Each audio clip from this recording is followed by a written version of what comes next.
Ayan, maraming salamat sa ating banda. Kamusta ang ating lunch?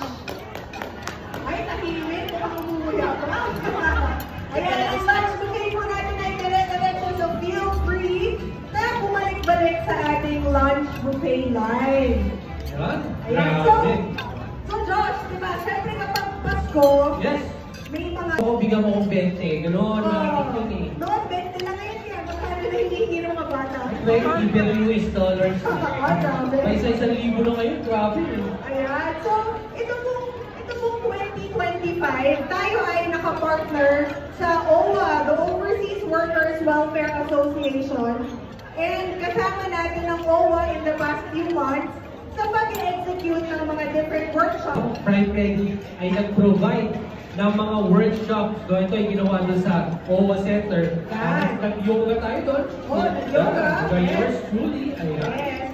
At marami tayong ginawang workshop sa OWA katulad ng guitar fundamentals at ginawa din natin ng stage performance workshop. Kaya mamaya, abangan nila.